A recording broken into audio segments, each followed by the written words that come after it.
Yeah, let's start on the hurry up right here with Nick Chubb, who got a new deal this past weekend, 3 years, $36.6 million, $20 million guaranteed. Look, he opted for a shorter extension, which is probably wise. He can redo the deal at age 28 or get extended again when he's a free agent at the age of 29.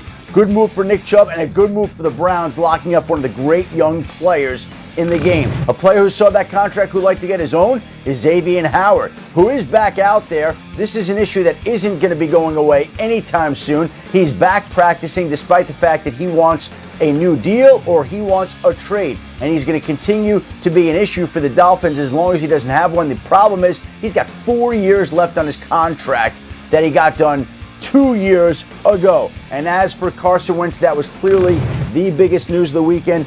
We are still waiting a decision from the Colts and Carson Wentz on how they would like to proceed. They've gone back and forth throughout the course of the weekend whether or not to have surgery or whether or not he thinks he can get through it. As of last night, they still had not made a final decision. They hope to get that wrapped up here in the next 24 hours, one way or another. We'll see whether or not he needs the surgery. Either way, he's going to be out for a period of time here, and the real question is how much time he's going to miss with that foot injury. Over the weekend, of course, they added Brett Hundley to the roster.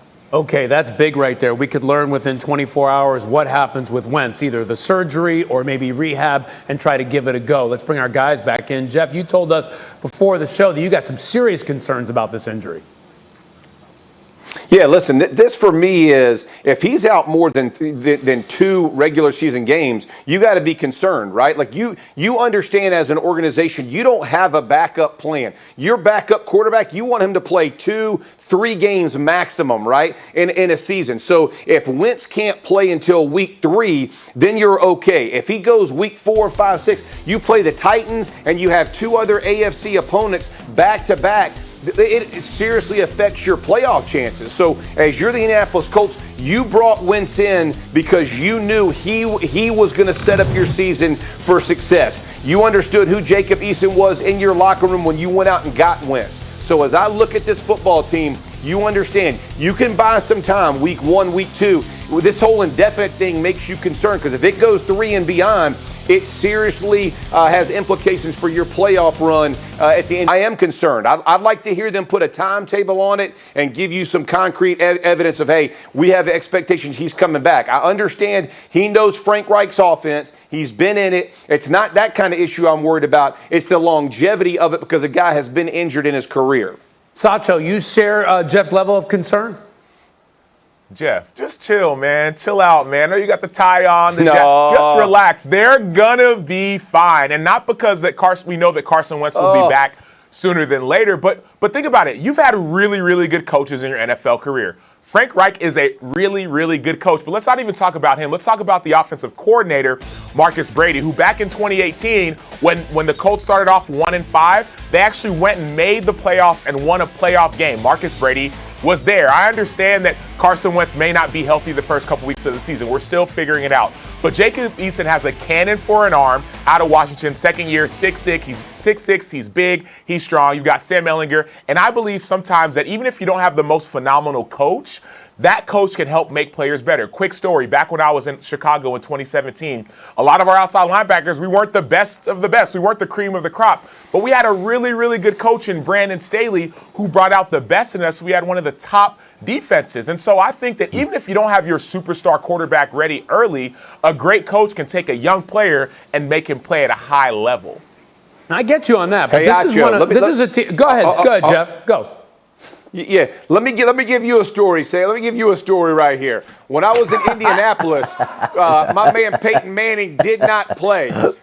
Bill Polian and Jim Caldwell lost their jobs. Both one's in the Hall of Fame. One's one of the best coaches I ever know. Let me tell you something. You better have a backup play. Jacob Eason better ball. Because I don't care how good the guy is behind you. The guy in front of you is the one you want playing. So I love your story. I also watched it play out in Indy. You want Carson Wentz coming back. You want playoff opportunities. Frank does. Chris does. This whole Jacob. I hope so. I'm a Colts fan. You know I am. I'm all about it. But my man Wentz better get back on the field if the Colts have any chance of making the playoffs. Jeff said, you guys, this is a quarterback league. You could lose a defensive player and overcome Yes, it sir. with coaching. That's you can't right. lose your starting quarterback, turn to Jacob Eason, and think that things are going to be fine. Well, I love that it's story time. I gotta say, I'm a Cinderella story kind of guy, right? I'm a Cinderella story. No one knew that Tom Brady was going to be Tom Brady. Nobody knew that. Like, what's to say that Jacob Eason won't come and be phenomenal? Who's to say that Sam Ehlinger won't come and play well, right? That's the great part of the NFL. You never know. Schefter just said it. You never know what's going to happen in a season. And as a Colts fan, Jeff Saturday, you of all people should be rooting for the Colts to be successful, no matter who their quarterback is. Yes, you played with Peyton, so you've seen it firsthand. 100%. But come on, man, let's do it. I'm hoping, believe me, I'm hoping and I'm praying just like Jerry talks. I'm praying and hoping. I just don't know. And let me tell you got to do a lot of hope and praying with the Colts because they got the toughest schedule in the NFL over the first 5 weeks of the season. So let's see how Jacob Eason handles that if Carson Wentz isn't playing. Now on to Aaron Rodgers, because it's been a dramatic offseason for him and the Packers, culminating in his surprise return at training camp last week. Now Rodgers and the Packers agreed to a rework deal over the weekend. And Rodgers had this to say about his commitment to Green Bay.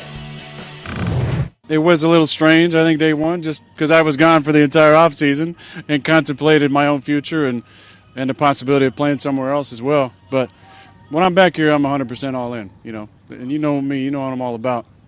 I love my teammates. I love competing. I do love practice. It's good to be back. 100% all in.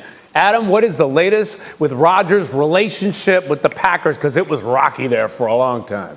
Well, Ron, this is what it is. It's not going to change. And you heard himself say right there, he contemplated playing somewhere else.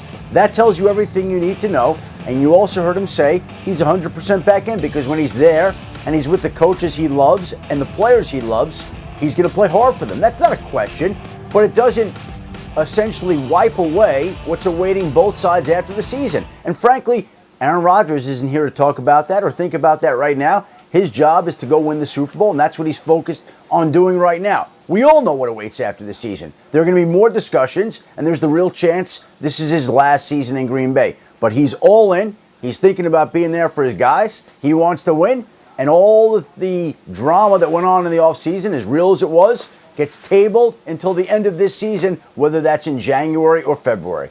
And I love that you say that it's tabled and not that it's gone, because that's the key here. So, Sacho, what do you think it would take for Aaron Rodgers to remain in Green Bay after this season?